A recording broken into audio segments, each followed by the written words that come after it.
Hello everyone, and welcome to this Unreal Engine 5 tutorial on how I made these frosted glass windows, snowy windows, using Substance Painter and Maya.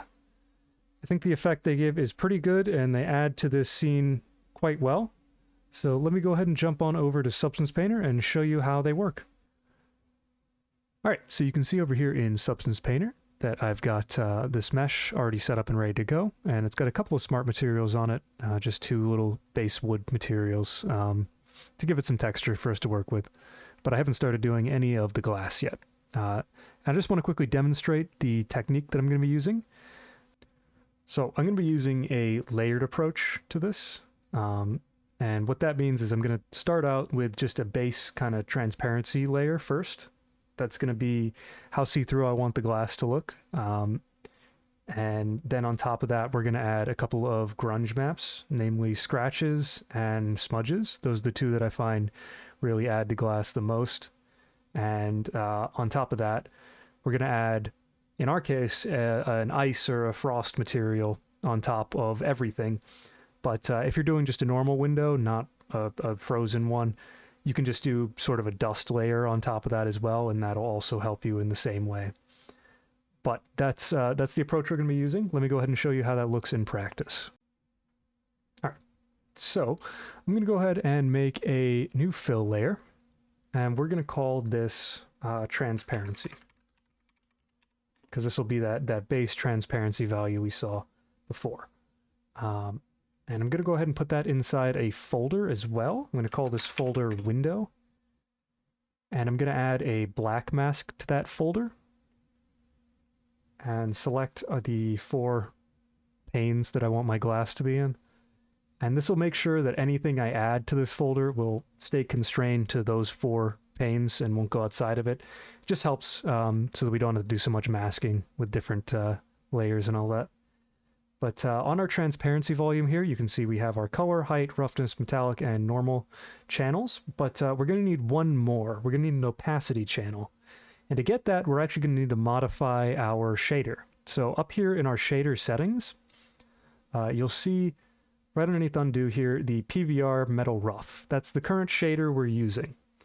I'm going to go ahead and switch that over to this one down here, PBR metal rough with alpha blending.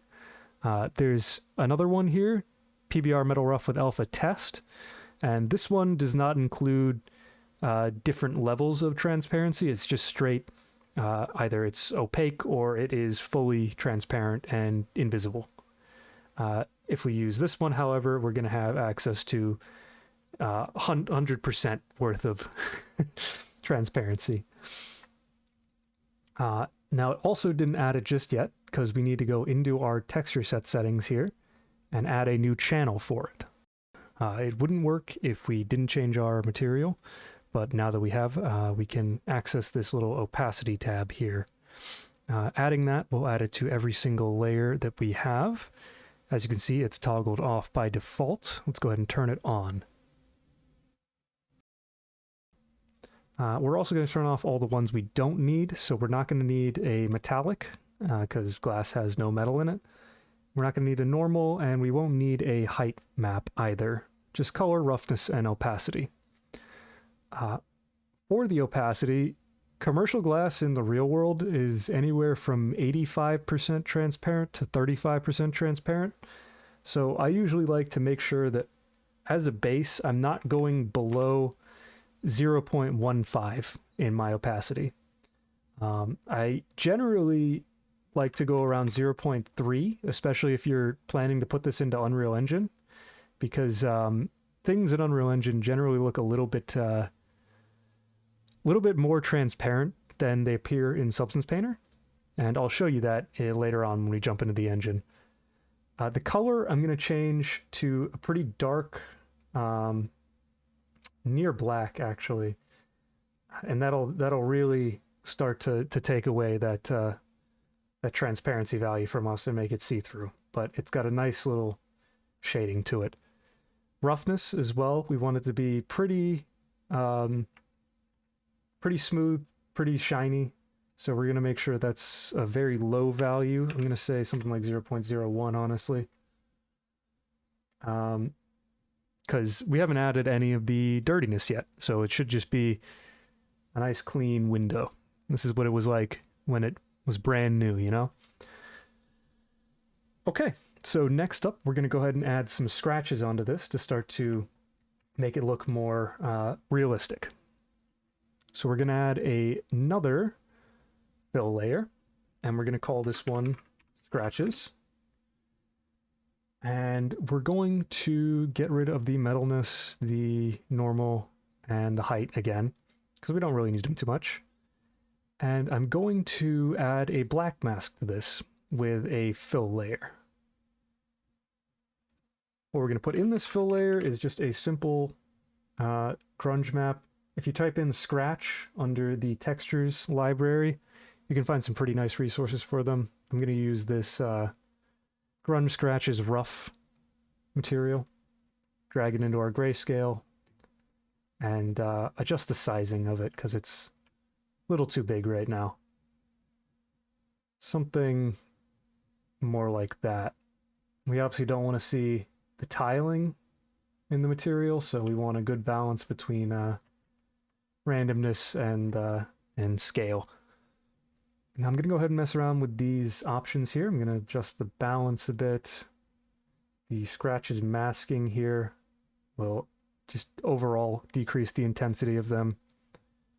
And I think that's all right for me for right now. I might dial it back a bit, but we can also go into our actual layer here, not the mask, just the layer, and change our color value to be a little bit more muted so it blends in more with the glass. And something like that I think is all right. I want my roughness for it to be not much more than the glass. I'm also going to change the roughness on the glass to be a bit more diluted. We'll call it something like 0.05. Tune with these values to whatever you like, obviously, but I'm just going for what I think looks good, not necessarily what's photo accurate. That looks good to me. So next, we're going to go ahead and add in our third part to our glass material, our smudges. Let me just rename this new fill layer to smudges. Get rid of the metallic, normal. We don't need height for this. Yeah, just color roughness and opacity again. The reason I tick these off, by the way, is because if you have them on, it does tend to lag Substance Painter if you're working with a lot of layers, so I just, out of habit, turn them off when I'm not using them. I think it's a good practice. Now for this, there should be a good material that I usually go to. Yeah, there's a bunch of nice fingerprint materials. If you just search up finger in the texture library, Grunge Fingerprints Dirty is the one that I'm going to be using. Let's add a black mask to our smudges layer and a fill to that black mask. And we're going to put our Grunge Fingerprints Dirty in there and change the scaling like last time to be a bit more reasonable. Something like that. That's a little too tiling. I mean, they're fingerprints, so you want them to be pretty small, ideally. I think that's good. Meh. It's still a little easy to spot that tiling. That's better, sure. Something like that. Get some randomness in each panel. Let me go in here now, and we're going to change these smudges to be more of like a dusty color. Kind of like the, the oils in people's fingers have just picked up dust over time. So that's going to be like a nice dusty brown, kind of very grayed out, dark. Substance Painter is chugging for me. That's all right. We'll pull through in the end. And then I'm going to set the roughness value for this smudge layer to be almost near fully rough, but definitely more than 50%, just so we get a real nice difference in roughness throughout this whole window when the light hits it. So for our final part here, I'm just going to add in a basic dust layer just to show you what that looks like. And then afterwards, we'll kind of convert that into our ice layer because it's a bit more involved. But we're going to go ahead and make a new fill layer, call that dust. And honestly, you can get like 90% of the way there with just smart masks. So I'm going to be using just this standard dust occlusion mask that comes with Substance Painter. Drag it onto our dust layer, and you can already see that adds a great little border around each one of our window panels that really helps to separate it from the cross beams in the middle and the outside. And then we can disable that metal, normal, and height map. Change our color to be like similarly dusty, kind of brown, but a little bit more white value to it, so it's visible this time, or visible over those smudges we added. And about there is where I would stop if I'm just making a simple window, but since this is a frosted window, I'm going to show you how I would add ice instead of that dust layer. Back in Photoshop here, let me go ahead and grab these guys and move them over. We get all of them? There we go. All right. So I usually like to divide the ice into 3 different shape categories, basically. You'll have the small shape, which is pretty much just that dust layer we made with a bunch of fine dirt kind of detail in it, lots of small noisy shapes. And then we'll have some medium, kind of more defined shapes, but still bit of a noisier texture. And then we'll add some large geometric shapes to really kind of add some borders and hard edges to that ice. Okay, and that's pretty much it. Just 3 major shapes that are all going to come together to create one sort of material. Back in Substance Painter now. Let's go ahead and call that dust layer ice instead. And I'm going to change the color of it to be an off-white, kind of a bluish tinge, very subtle blue tinge onto it. And I'm going to adjust that mask that's on there, that dust occlusion mask, and just drag up the dirt level, change the contrast a bit. Really try to enhance that border edge that we had before with the dust, make it a bit more visible. Grunge scale I think is fine. We'll leave it there for now. Roughness I'm gonna turn way down to probably about 0.05 again. About what we had the scratches at. Or maybe a bit more rough. Let's call it 0.25. Go quarter way rough. And that looks more like what I want. So there's our first ice layer. We're going to go ahead and build up our second layer, those sort of medium shapes. And a good way to do that is let's first divide our 2 ice layers that we've made into a new folder, calling it ice, so that, again, we don't have to worry about these 2 layers impacting our other layers at all. And we can easily control all of them at the same time if we want to dial down our effect. So in this new fill layer, our ice 2, let's call it, we're going to get rid of our color. We're going to leave the height on, but get rid of the metal and normal, and add in a new black mask with a fill.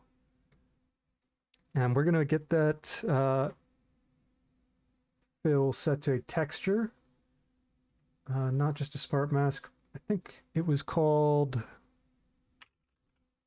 Yes, this is it. Grunge Folds is the one that I usually like to use. And it has a lot of like nice, really kind of rocky detail to it almost. Really does kind of carry those medium shapes that we're looking for in there, with just a bit more noise added to them. And so I'm going to go ahead and change the scale on that. Get it to be a bit smaller. And we're going to add in a generator to sort of take away from this this grunge mask. So we're going to right click on our mask and add a generator, and I'm going to use ambient occlusion and set the blending mode of the ambient occlusion up here to be subtract. And then you'll see as we change our balance here, we can change how much of that texture we want to be present in the center of our glass. I'm going to have it somewhere around here. And turn up the contrast a little bit so we don't get as much of the middle fill as we did with the normal dust ice layer. And I think that'll do for now, but it's still looking a little bit too smooth, so I think I'm going to cut into this one more time with a third grunge layer, if you can believe it. We'll add another fill layer with, doesn't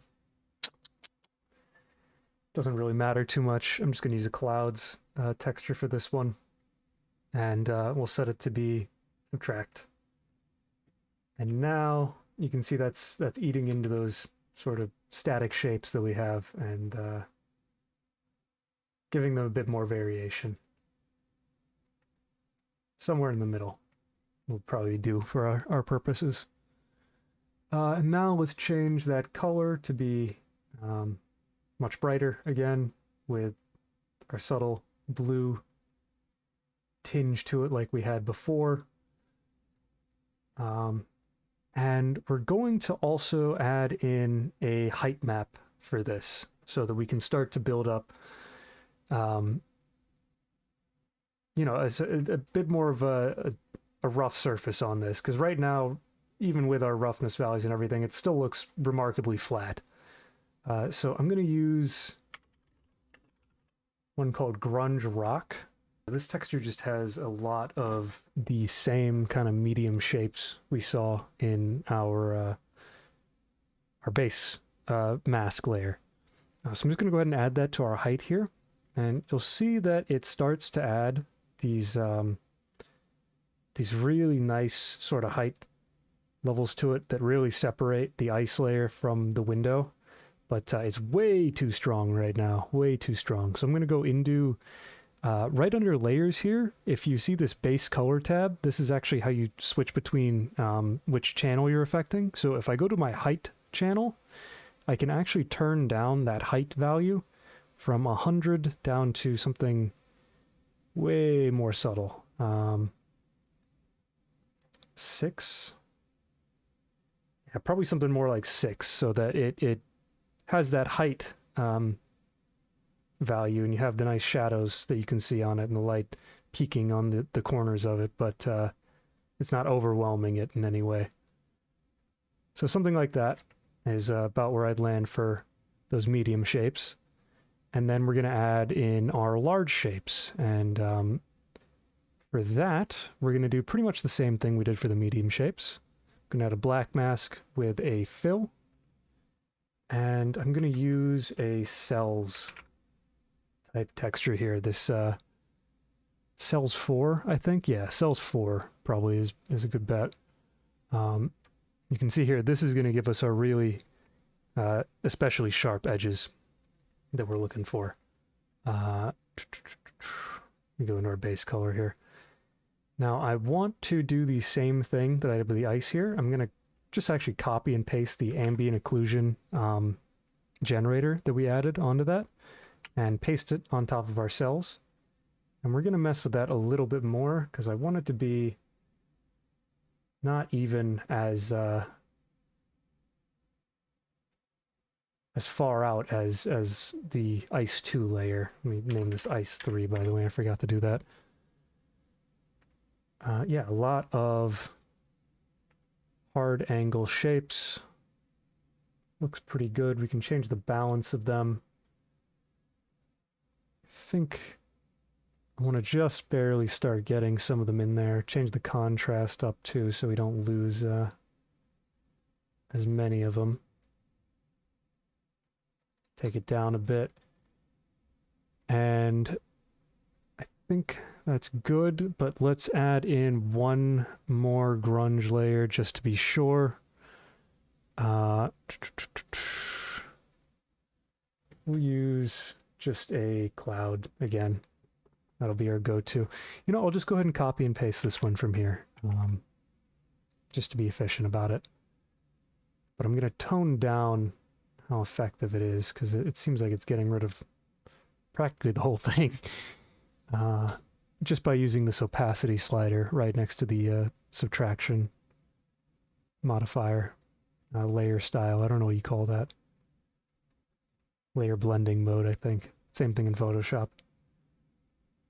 All right, and let's go ahead and give that our same off-white blue color that we've been giving the rest of them. Wanted to remain relatively consistent. But in this one now, let's add in another height value to it. Could actually just change the height value that it already has, and that'll really give us those hard edges there, as you can see, that I was trying to go for. However, it looks like it's a little bit too intense again, so I'm going to go back into my height layers and turn the opacity for my height channel down quite a bit. Something more like 13, yeah. And it's a little bit too big, I think. So we're going to change the scaling of this all to make these shapes a little bit smaller. And we're getting there, but obviously it'll take some fine tuning. Every window is going to end up differently.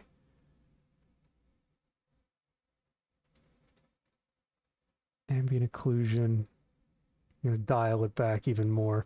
And I think I'm going to go into my Ice 2 layer here and make it a little bit more visible even. Really bring out some of those medium shapes in contrast to everything else, especially since it has the other height on it. We want that to contrast with this one here.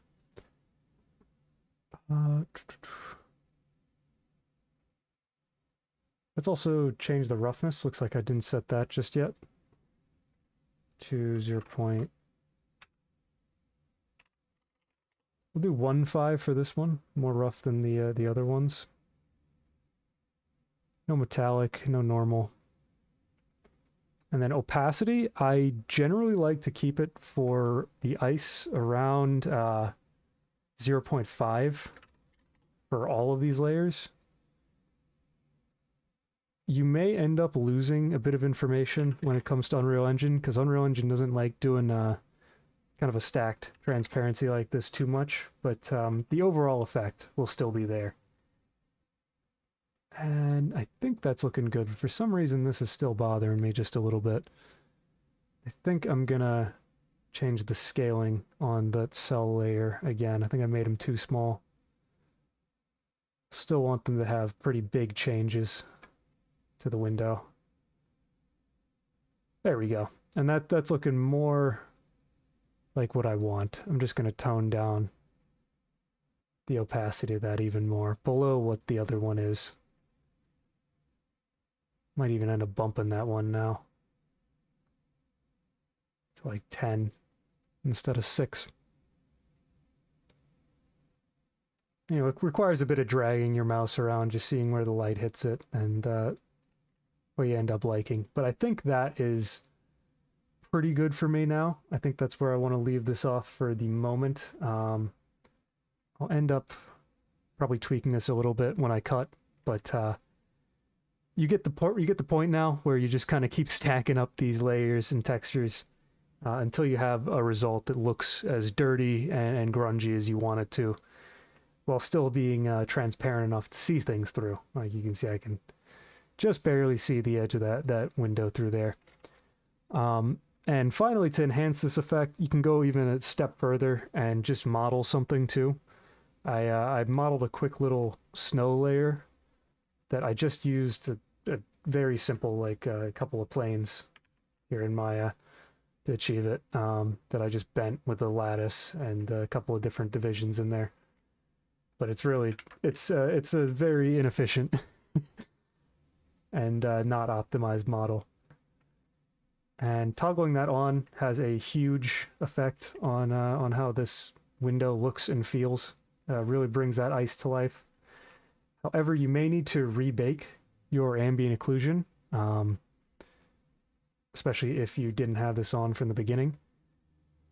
I always have mine set to only say mesh name, but in this case, if I do self-occlusion on, it'll actually update my ambient occlusion map from before and update all those materials we already made and set it so that the ice starts generating from this snow line here instead, which it looks like that kind of changes the whole look of things, so that might need a little bit more a little bit more tweaking to it. But that's the general process for ice on windows and making windows in general. So now I'm going to jump over to Unreal and show you how you can assemble it into a material that actually renders similar to how you see it here in Substance Painter in Unreal. Oh, and actually, before we jump in Unreal, something important I forgot to add is that I'm going to be exporting my textures for this all under one material, just so that they're all on the same file. So we'll get just 3 texture maps from that. If I go to File, Export Textures, and I want my output template to be set to Unreal Engine 4 Packed, with a file type being either PNG or Targa in this case. Size based on the texture size is fine. I did a 2048 texture for this. And I'm just going to go ahead and export that to my textures folder that I have set up. And we'll get just 3 maps. It says emissive here, but it's actually just going to spit out the base color, the normal, and the occlusion roughness metallic. Now, after you have that exported, what I'm actually going to do is I'm going to go into Maya here, and I'm going to take my window panels and set those to be a new material. Something just separate. It doesn't have to be named or anything. Unreal won't be able to tell the difference. But just so that we have 2 different materials going on here, and I'll show you why in just a sec. Alright, so over here in Unreal Engine now, you can see I've already gone ahead and set up my window in my scene. However, one thing to note before anything else is that when you import maps from Substance Painter, the occlusion roughness metallic map you get by default usually is set with sRGB on, and we do not want that. We don't want that color space to be changed at all. We want it to just be a raw map because that's all the information for our our roughness and our occlusion. We don't want that being filtered at all. So go ahead and save that, first thing first. And now, if I double click on my window here, you can see I have those 2 material slots from those 2 materials I set up in Maya before. So 2 material slots, we're going to make 2 different materials to create this whole window. One for the glass and one for the wood. If you're doing this on a larger scale, for example, this little gondola I made, I ended up making the glass a just entirely separate material since there were so many different instances of glass with this little lantern here and the vase and the outside glass, of course. I just sort of baked them all into their own map.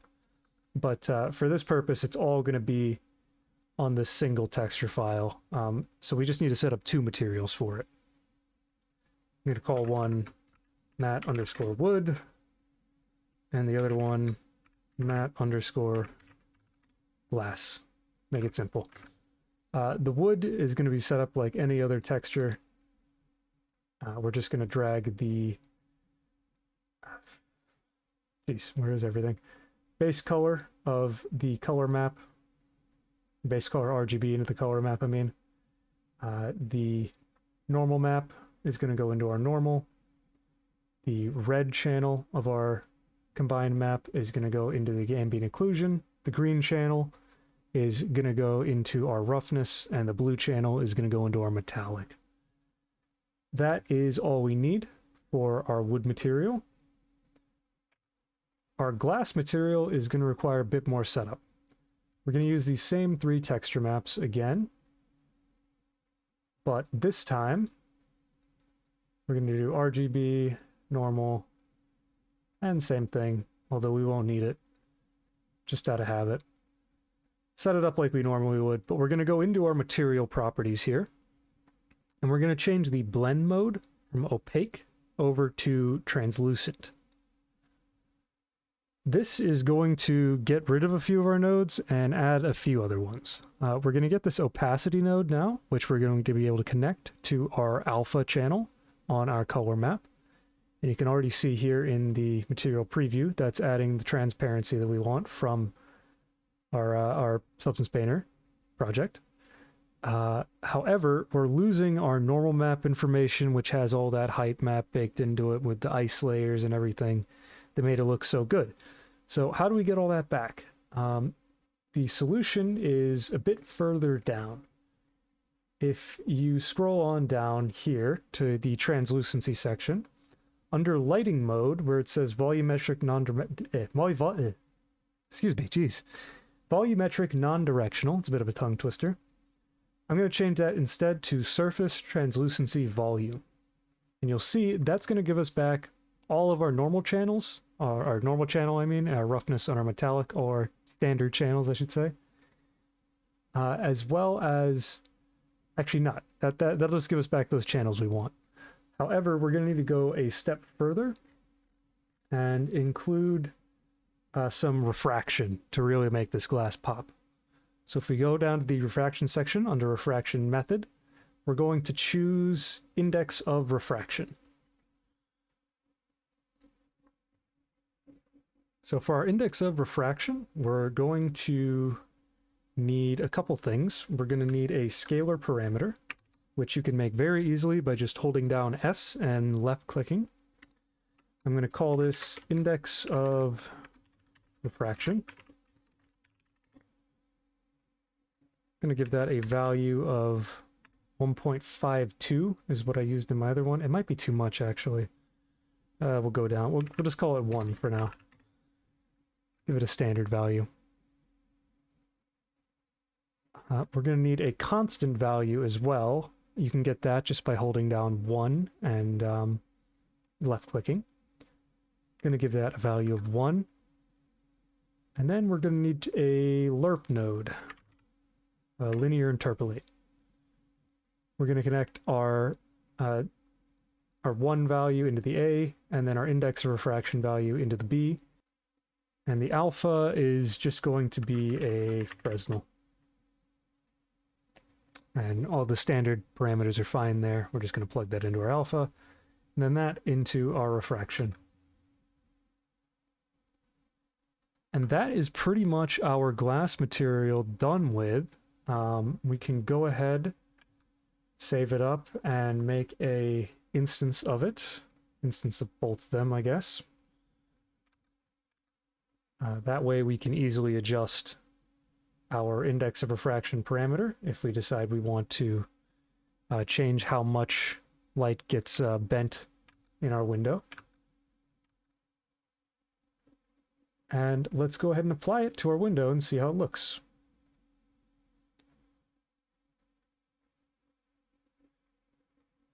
Take the matte wood instance here, drag it on there, and then matte glass onto our second one. Now you can see it's nice and transparent. Jumping in game here, you can see the final effect. I think it looks pretty alright. However, you do lose quite a bit of that normal detail just from the way Unreal handles their normal map in translucency volumes. However, you do get all that nice grunge that we added, and it really does help to sell the look of this snowy environment, that those windows are similarly covered in snow like these tabletops and everything else. But that's going to be it for this tutorial, guys. I hope you enjoyed. Hope this is helping you out in your projects, and let me know if you have any questions down in the comments below.